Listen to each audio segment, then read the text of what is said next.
Добрый день всем, кто меня смотрит. С вами Юлия Полянская и моя мастерская «Мир голоса». Ко мне поступает множество всевозможных вопросов, и я очень этому рада. Пожалуйста, продолжайте точно так же. Один из вопросов звучал так: как поставить голос на дыхание?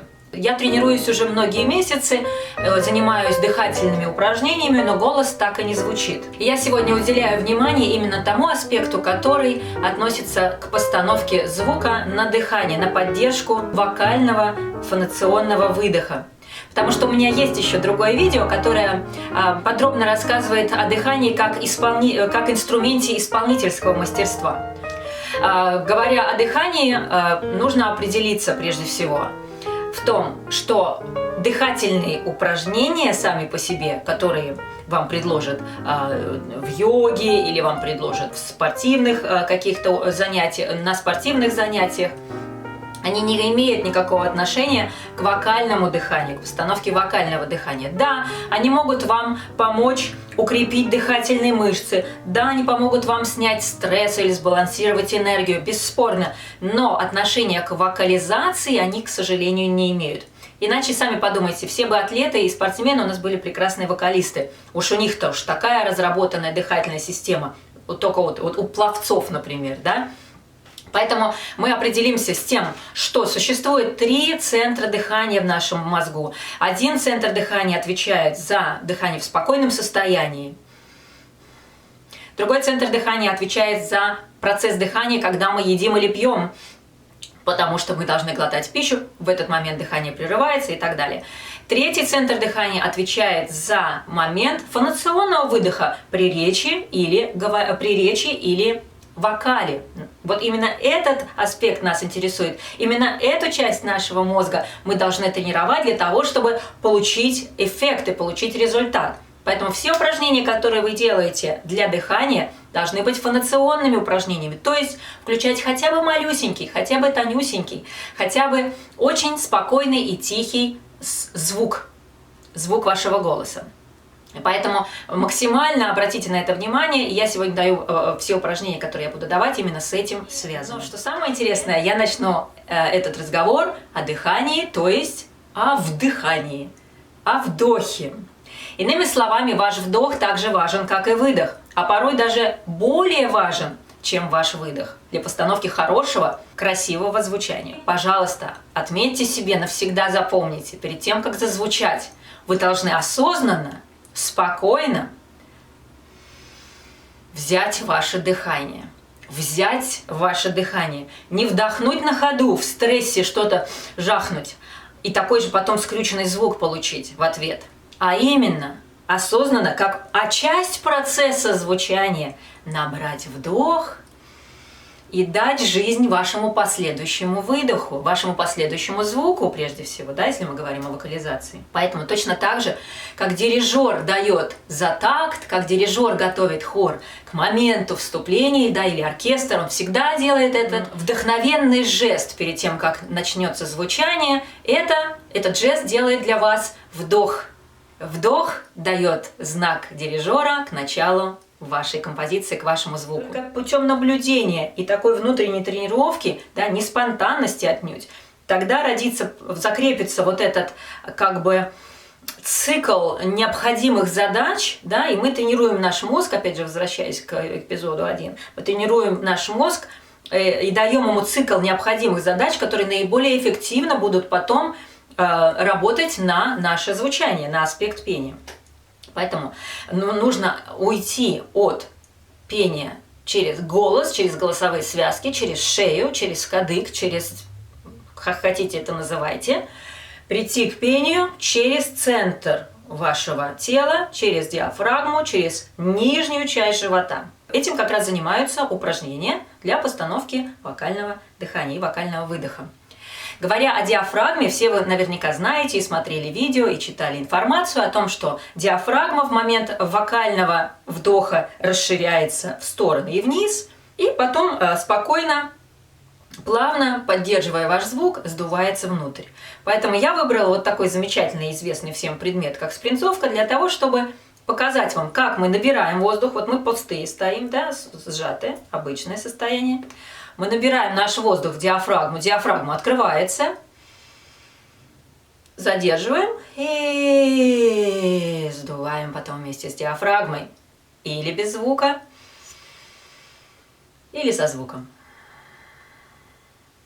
Вот таким образом работает наша диафрагма. Для того, чтобы у вас была какая-то визуализация в голове, вот этот смешной предмет вам поможет. Тренировать сам по себе вдох наружу и выдох внутрь вам удобно будет перед сном, когда вы лежите на ровной поверхности. Лежа всегда это более удобно происходит, чем стоя, я замечала. Более понятно, как открывается диафрагма и как она закрывается, да, расслабляется, другими словами. У меня есть курс, который называется «Фитнес для голоса». В нем проведено, по крайней мере, 6 упражнений для того, чтобы развить диафрагмальное дыхание. Сегодня я их не буду демонстрировать, я только покажу одно из них. Оно называется «Большой воздушный шар».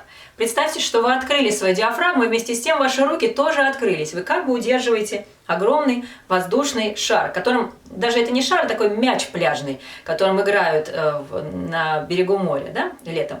И когда вы уже хотите уйти с берега, вам необходимо этот мяч сдуть, а сдуть его очень трудно, потому что там стоит такой специальный предохранитель, и поэтому необходимо какое-то небольшое давление на этот мяч, да, чтобы этот мяч начал сдуваться.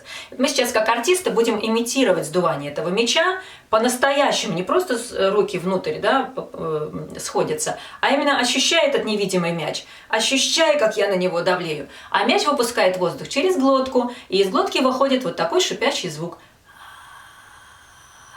Давайте все вместе вдохнем медленно. Вообразим мяч, диафрагма вперед, руки тоже раскрылись, все раскрыто. И теперь мы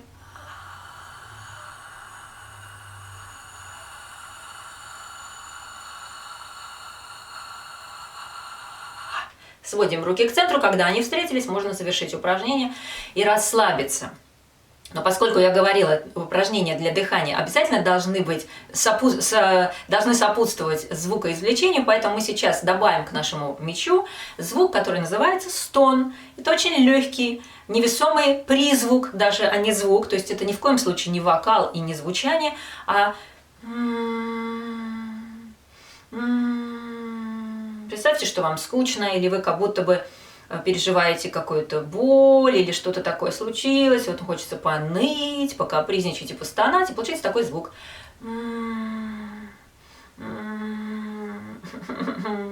Вот этот звук, он образуется где-то здесь на усах, да, не здесь, а вот здесь.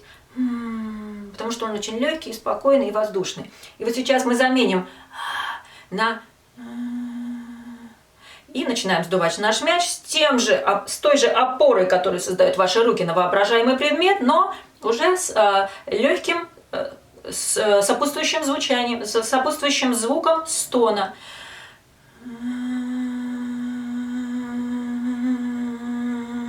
По первости, этот звук может прерываться, потому что диафрагма еще не обучена сдувать этот шар равномерно, плавно, без рывков. Но это упражнение как раз обучит нашу диафрагму тому, чтобы рывки не происходили, ничего не дрожало, никакой вибрации не происходило, ниточка не рвалась. И поэтому несколько раз, прям как цикл, выполняйте 5-6 подходов, пока вы не будете наблюдать, что ваш выдох абсолютно ровный, не трясется, не прерывается, не сбивается. И интонация тоже не падает. Звук один и тот же. Выберите любой комфортный звук. Открыли.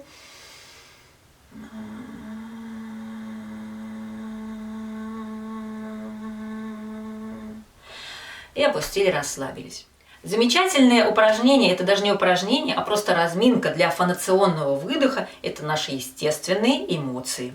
Например, эмоция хмык. Эмоция хмык. А также хмык несколько раз.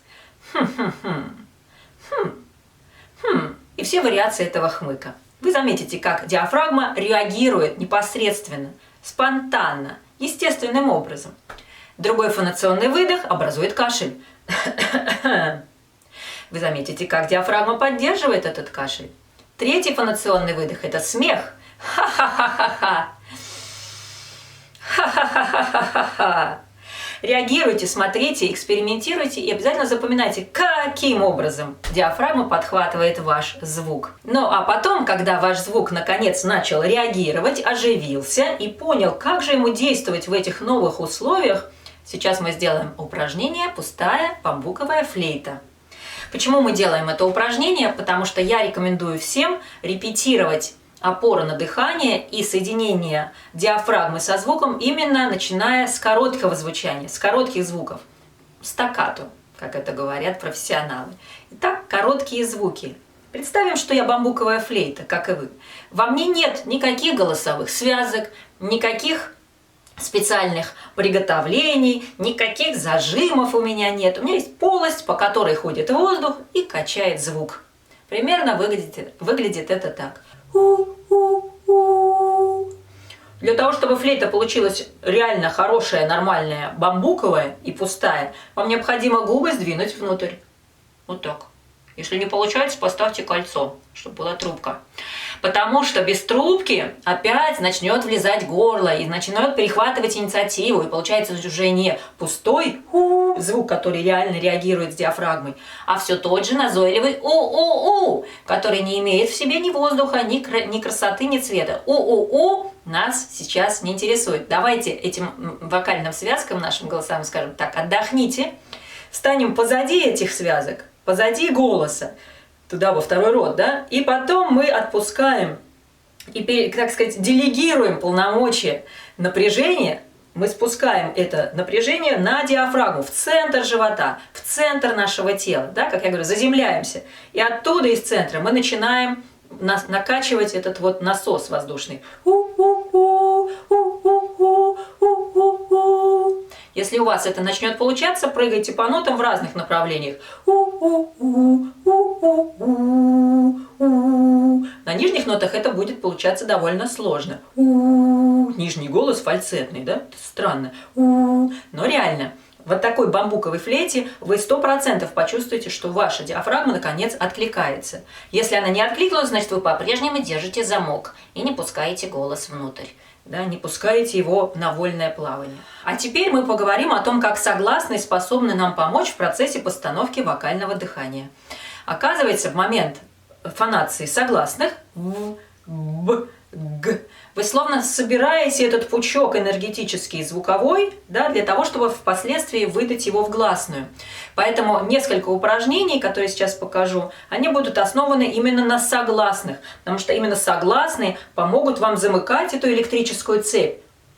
Г, в, б, и реагировать вместе с диафрагмой, а не просто на вылет. Обращу сразу внимание, когда мы начнем это упражнение делать, мы не делаем сильное звучание, мы не пытаемся сейчас вокализировать, не пытаемся покорить всех нашим громким голосом. Мы наблюдаем и как бы медитируем над этим звуком, и более того, мы его принимаем и пропускаем внутрь тела, а не наружу. Поэтому, внимание, сейчас мы начинаем делать первое упражнение. Я встану, вы будете понимать, что я говорю, естественно, потому что это слышно, но мне задача, чтобы вы увидели мой живот. Здесь я держу руку на губе, чтобы показать, что это плюс и минус. Вот это наша электрическая цепь сейчас замыкается. Ава, ова, эва, ива, ава, ова, эва, ива. Еще может быть ува, любая гласная. Главное замыкать на в. Дальше это же упражнение с буквой аза, аза, эза, иза, уза, з. Видите, сразу же реагирует. И другое уже как бы переходное упражнение со словом вы можете использовать сундук. Сундук. Взяли сун, реакция диафрагмы внутрь. Дук расслабилась. Опять. Сундук бросили. Сун подтянули, дук бросили. И очень хорошо именно на фальцете это делать, не на открытом звуке, да, горловом или грудном, потому что он более тяжелый. И, скорее всего, он опять поставит вам вот этот вот сюда замок и не даст вам проходить внутрь. Делайте на легком звуке, как кукушка или как сова ухайте. Вот это очень помогает. Кстати, у меня есть другое видео, называется «Вокальный зоопарк». Там масса звукоподражаний, которые работают на различные аспекты звучания. Если интересно, приглашаю его посмотреть. Ну и завершая этот краткий обзор упражнений, еще одно замечательное упражнение, основанное на губной трели. Оно тоже у меня опубликовано в курсе, который называется «Фитнес для голоса». И сегодня я вам покажу, как его использовать для того, чтобы укрепить ваше диафрагмальное дыхание для вокала или речи. Итак, в этом упражнении мы возьмем один удобный звук, который в вашей комфортной зоне. Вот у меня, например, это соль. И не меняя звучание, да, не меняя ноту, мы работаем только на одной ноте, но я меняю, как я пойду с этим звуком, громче или тише, громче или тише. То есть я ухожу с этим звуком в громко и тихо. Я делаю 3 подхода на одном выдохе.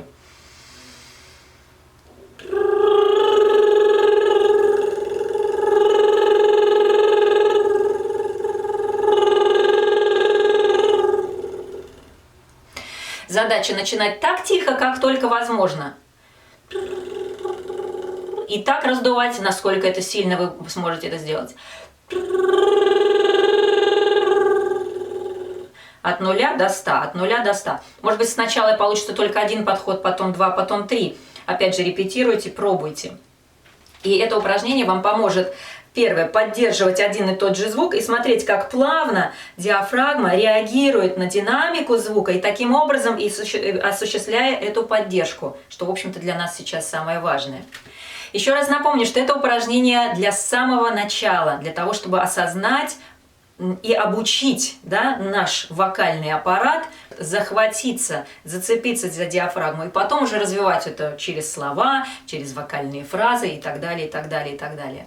И не совершайте, пожалуйста, ошибку, когда некоторые мои студенты попробуют первое упражнение и сразу же бегут свою песню, проверяют, а что? Ой, опять не работает. Ну, конечно же, не работает. Для того, чтобы зазвучало в полной мере этот отрепетированный ваш трюк зазвучал, нужно хотя бы неделю очень плавно прорабатывать и именно только этот элемент отрабатывать, а не бежать проверять.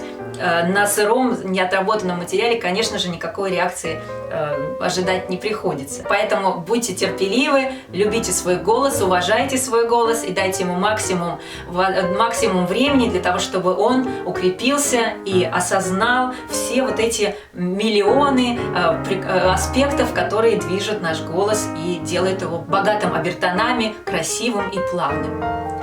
Я желаю вам всем удачи на вашем творческом пути. Если у вас есть вопросы по этому аспекту или какие-то вопросы, которые вы хотите, чтобы я осветила в следующих видео, пожалуйста, very welcome, пишите в комментариях. Также наблюдайте некоторые ссылки, я оставляю под этим видео, для того, чтобы вы нашли мои онлайн-курсы. Подписывайтесь на мой канал, я здесь для того, чтобы помочь вам развивать ваш артистизм и развивать ваш природный, красивый голос.